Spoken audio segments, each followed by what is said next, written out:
one of the caveats that I do have some personal information that I did get personally involved in was some information that had to do with the stargates and looking glass, and more specifically the 2012 problem with those projects. I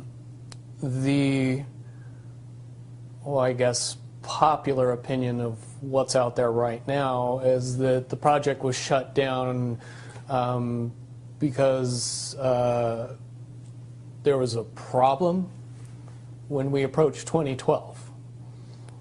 I've heard it described a number of ways, but to my knowledge, the problem is that the timelines converge on that point in time. And when you know enough about the Stargate projects and the Looking Glass project to know that how string theory works and how the possibility of possibilities works and how making one choice over here doesn't necessarily mean that the other choice couldn't exist at the same time. But once you get your brain wrapped around this subject, you find out that at the end of 2012, in an easy way to put it, the choices that we make become less and less consequential to the future. And eventually we're pushed into this bottleneck of time, no matter which choice we make. And that's important to the people that had access to Looking Glass because they would use Looking Glass knowing the choices that they would make and the future would pop up. The big mistake was coming up with the possibility of future. And when we started using a computer to say, well, if we make this choice, it's 79% possible that this scenario happens, and 23% are possible, or whatever, you know, I'm using round numbers, that this scenario would happen. The understanding at the time was that was realistic. However, if you go down the road further and free will continues to exercise itself on this game, that 79% possibility sometimes changes very, very fast. But if you look at the situation in a point of time, it seems very realistic that that's the greatest possibility. What happened was people, very smart people, began to figure out that something big was coming up. Something that made it so all the possibilities of all the future scenarios of any choice, any possibility that was fed in and observed through the Looking Glass inherently ended up in the same future. And no decision and no possibility changed past a certain point. That's the big secret. Okay, so is that certainly 2012 in your understanding? It well coincides with December 21st, 2012. So at that point, all possibilities lead to the same timelines. Rubicon. All possible timelines lead to the same basic set of history in the future. And what is that history to you? Did you know that, or did you find that out? That is the big question. That is the big secret. That is what sends everybody that has all of the information, that knows everything, into a blind panic. The people that know everything about Looking Glass, that have gotten all the reports and all the information, the elites of the world, probably figured out that that was the end of the game, and nothing could be manipulated beyond that point. So do you think that's held true? In other words, well, I have about 60 questions, but do you think that's true or holding true, that nothing could be manipulated, that they haven't found a way to manipulate, that's still the case? I mean, this is knowledge that you would have gained back when? Back when I was in the military, it would have been before '97 when I got in trouble. And it was things that one of my particular areas that I was amazingly intuitive about is problem solving / mission planning, or more specifically, taking a bad mission and fixing it, getting everybody through and out of it. Troubleshooting an optimum future. Exactly. Certainly knowing how string theory and possible futures works makes it so you can work your mind very quickly to see the reality of what's happening and decide what decisions need to be made to change it for a particular outcome. Okay, but at a certain point you said that even the powers that be, so to speak, realized that having even abilities such as yourself, you're talking about, which they, in theory, had even using a computer or a looking glass. Right, they had to use a computer to do it. Right, so in essence, but at a certain point, it's still an end game. It's still, they cannot go beyond a certain point. At a certain point, after they're done hearing the computer tell them, this is what's going to happen, over and over and over and over again, all they become focused on is, how do we fix it? Why? What is this that's going to happen? The you know that? inevitable contraction of the timelines. But what does that mean for this reality? Do you know that? I don't know that. What I do know is that I was called in and asked to solve this problem, this timeline contraction problem. And I eventually did my due diligence and did all the investigating, and basically only had one piece of information, and that was reinforcement. The computer's right.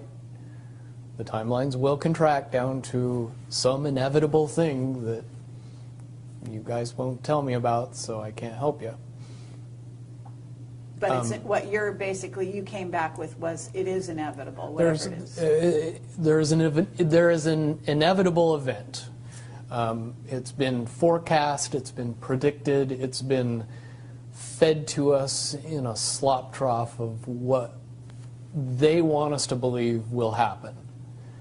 But they don't actually However, know. They don't actually have control over what happens.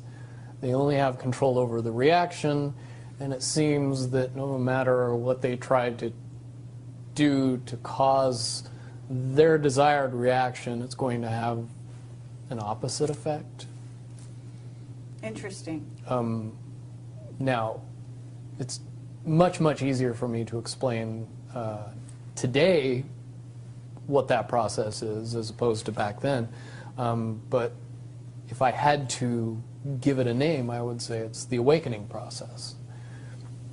It's an evolution of consciousness that cannot, will not, and no matter what decisions or possibilities are injected into the equation, eventually it all resolves down to us all learning the truth and becoming aware of this massive dam of lies that has been built that keep us from knowing massive volume of information that we should otherwise possess. Okay, well that's very, very monumental to be told that from a person in your perspective, who's had your background and your exposure. Is it your understanding that the notion that looking glass has been, that there are various looking glasses around the globe supposedly that, according to Dan Burish, were shut down. Is it your understanding they're actually not shut down?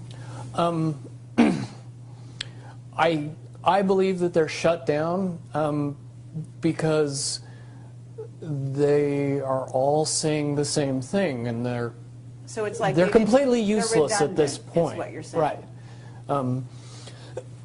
It's like the Wicked Witch, looking into the magic mirror and always getting the same answer. Well, if you were always getting the exact opposite of the answer that you wanted, you'd stop talking to the mirror. And that's essentially what happened with Looking Glass. Is no longer, not only did they not want people to use it anymore because they knew it was just going to burp out the same thing, but at the same time they didn't want anybody else to know what it was saying, I'm sure. Because that they would lose control. Because that information was of a monumental concern when I was in the military about how to prevent this inevitability. Now, at first I thought it was end of the world. Now I see end of the world as end of their world. Well said. Okay. But are you aware, do you know the difference between Looking Glass and the yellow cube? Yes. Okay. And are you aware of what happened to the yellow cube and how it was used and so on? I believe that the yellow cube still exists. I can't say for certain if it's on this planet, but I would say that it's definitely protected from use at this point. Okay, well that coincides with the testimony we got. Can you also verify that leaders of... But let me say one thing about the yellow book and its differences with Looking Glass. The yellow cube or the yellow book would give you your possible future. Yes. So it took basically the choices that you would inherently make along a timeline and tell you what that timeline would be, given that you made all the choices that your brain would make. Well, this is exactly what I was just going to ask you. What we were told is that leaders of governments and so on, people in high places, politically, would use this to try to see their most optimum future and then follow those. So they were using it to enhance their wealth, et cetera, Yeah. in a very egotistical way. And that was part of the problem with it. And that supposedly one of the specific things we were told had to do with Hillary. Are you aware of any of that? You mean the 2012 prediction for her? Well, will you tell me what you know? I don't have any first-hand knowledge of this. This is all back alley information. But one of the last predictions that was put out by the yellow cube was that for all intents and purposes, and this is just my level of understanding, is that Hillary Clinton would be president in 2012. And when the yellow cube is involved, it leads me to question what I know about Looking Glass and string theory along with that. The first question that anybody that knew anything about the process would know is who was using the cube Right. when it made that prediction. If I knew that, then I could tell you why it would predict what it predicted. Wasn't there also an issue with, I'm not sure, but in using the yellow cube, yellow book, however you want to term it, that they actually had to use it through an intuitive who had a high vibration, had to be in the vicinity to, in a sense, be the go-between between the person who wanted to use the cube Right. and the cube itself, because normally they didn't have the vibration necessary. Correct. And that is a process that would prevent anomalies from popping out in predictions. But it wouldn't completely... No, and I'll tell you why. If it was used properly by somebody that knew how to use it and could eliminate their thought process from the machine's effective use, it would be very easy to get an exact, what future holds. Right. However, anybody that has that ability would inherently know that that information could not be given and would be protected. And that inherent notion would inject something into the yellow cube or the yellow book that would give an inaccurate statement. Just by the person that's using its intuition saying, if I tell the truth, it'll be bad. So the higher levels pick up on that, throw out a different scenario that Right. isn't the truth. It's in a sense the feedback loop gets dirtied somewhere along the line by exposure. And that's why those pieces of technology should have never been used by humanity in its current level of understanding. Because for all intents and purposes, the technology doesn't work right when we use it. Right, I totally get that. Okay, so to get back to Looking Glass and the possible futures that they do converge, and the notion of, is there anything else that you can tell us, that you would want to tell us about that and the rest of the laundry list of sort of information that you had direct exposure to, either for yourself or through someone that you had vetted? The biggest cherry on top of all this conversation would be a synopsis to say that if I could convince everybody out there that for all intents and purposes, what we believe to be true eventually becomes true. If somebody convinces us that a major disaster is going to happen in the very near future, a major disaster happens in the very near future. If we don't buy into that fear and accept that there's really nothing that we know is going to happen, and accept of whatever happens, that makes the convergence of the timelines happen as naturally as possible.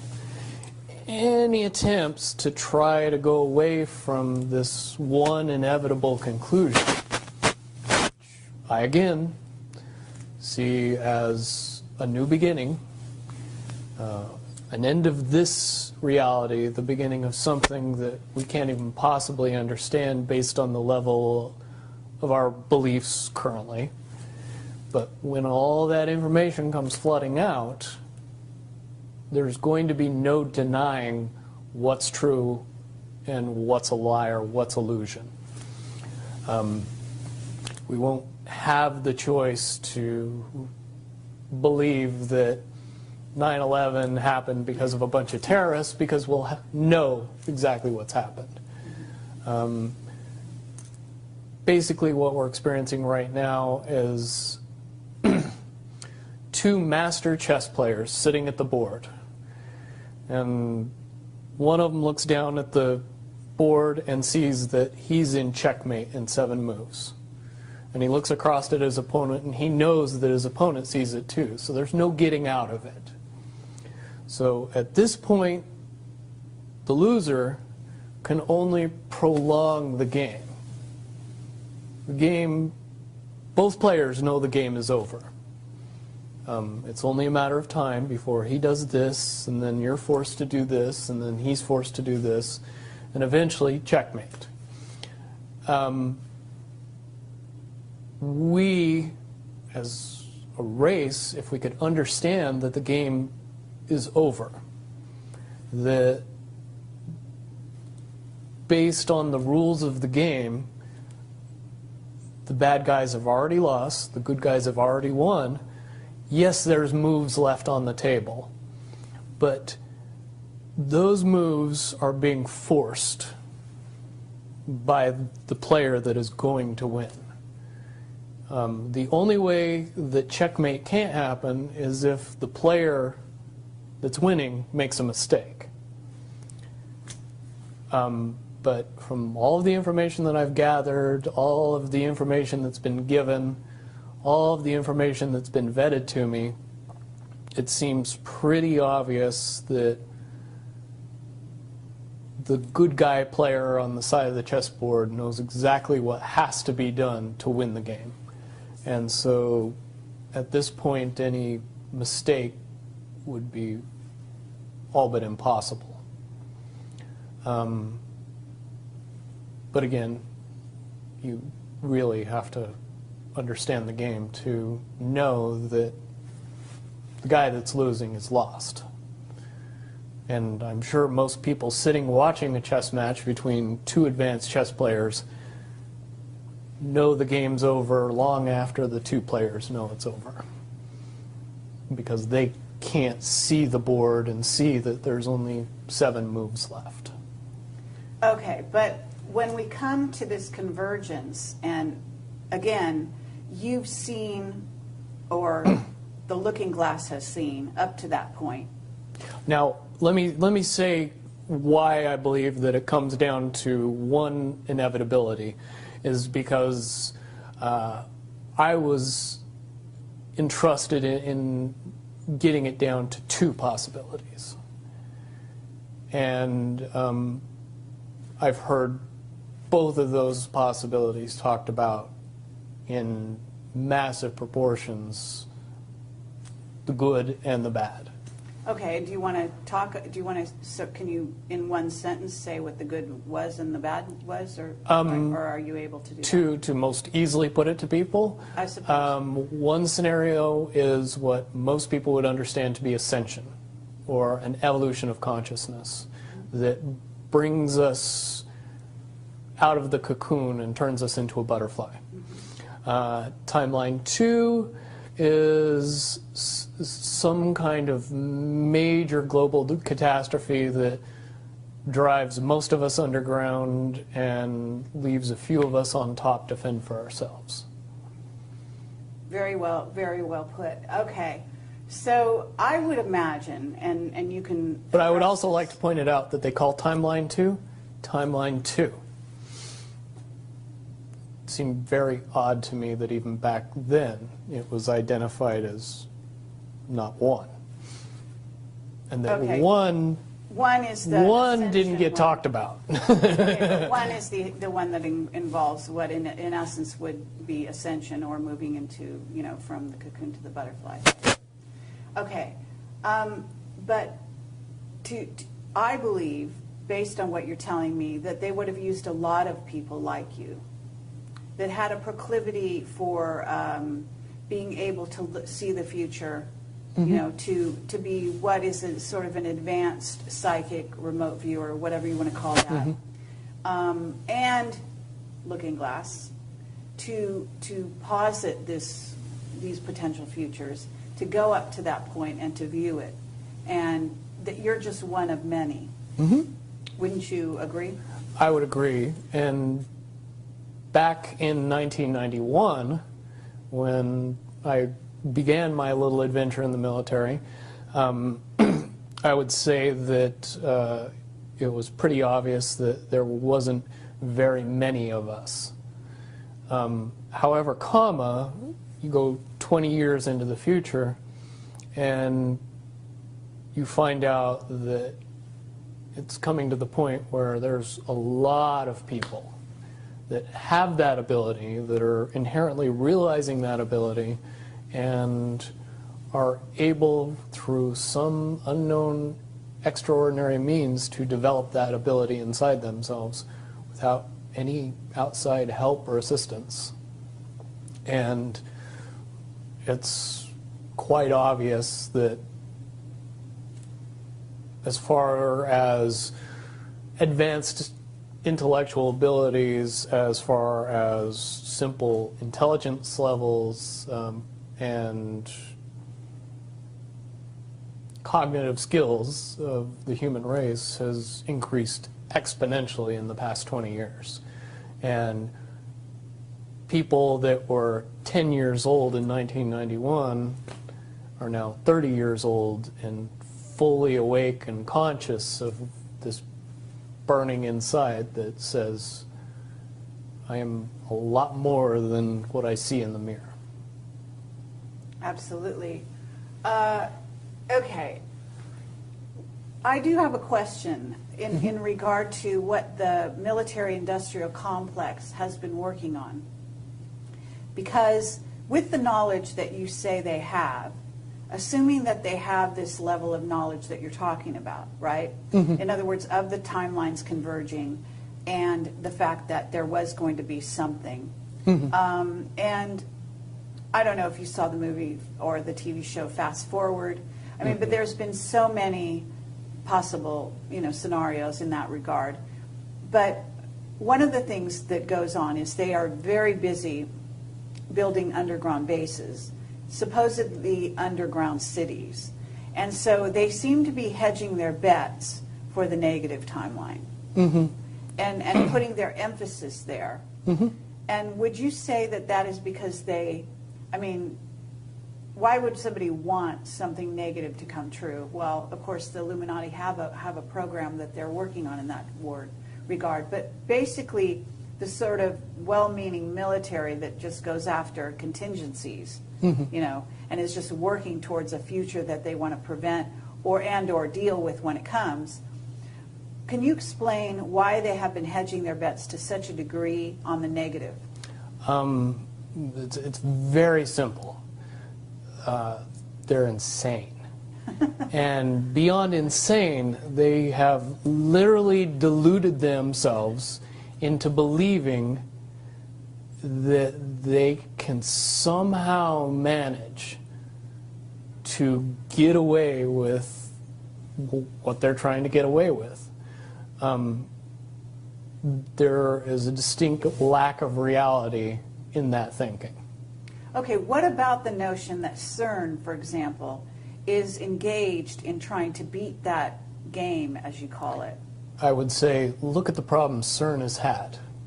The crazy little things that have kept that project from moving forward.